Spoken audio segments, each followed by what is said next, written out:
Have you flown anywhere lately on our national carrier? Was it a pretty penny or did you get a deal? According to Consumer, some fares on Air New Zealand have soared by nearly 300%. But the airline has accused the comparison of being quite misleading. Consumer compared 11 Air New Zealand flights in 2023 and this year, and comparing the cost to equivalent flights between 2019 and 2021. All flights, except one, were more expensive. And that's to be expected over those years. But prices rose between 34 and 297%. Where the heck was that one? That was a return flight from Wellington to Hamilton for 2 adults with no luggage, booking 2 days in advance. It would have cost $281.20 in 2021, but now would cost $1,118.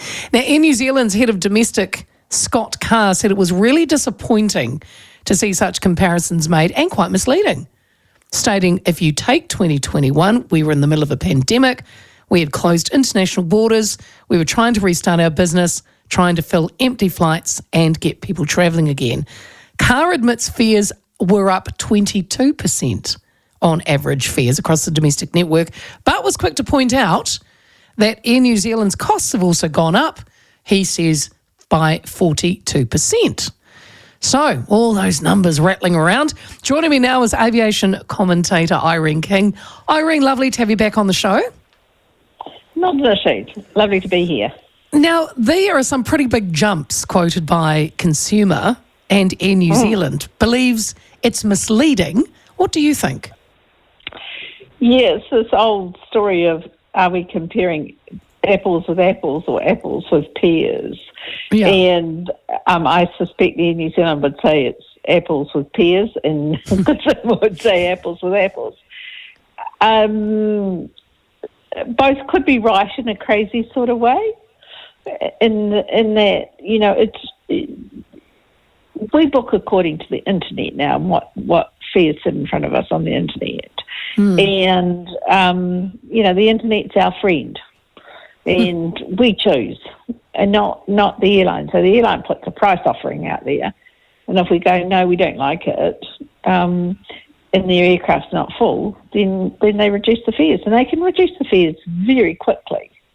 No, within an instant, particularly if their loads are looking rather light. And, so you don't actually know what the fares looked like in 2019. I guess that's what I'm saying. That's right. The problem.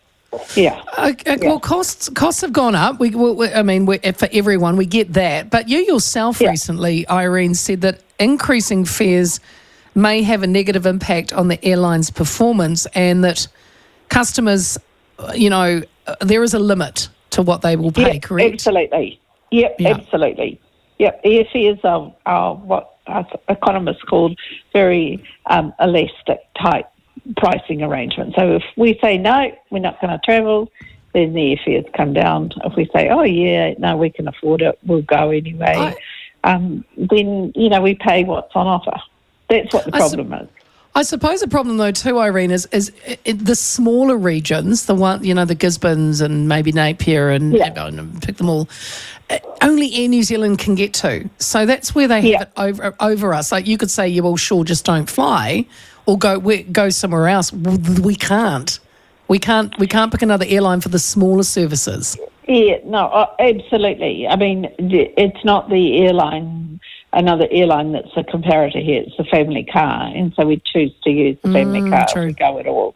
And so that's where you benchmark it. And that's what I do. I say, well, is it cheaper to drive or should I fly? Now, for me, it's a time issue. Do I want to spend 8 hours sitting in a car? No. Yeah. So I say, okay, I buy the airfare. Is it true? Am I correct in saying that globally airfares have been tracking down, something called efficiency pressures? But why are we not seeing that from Air New Zealand?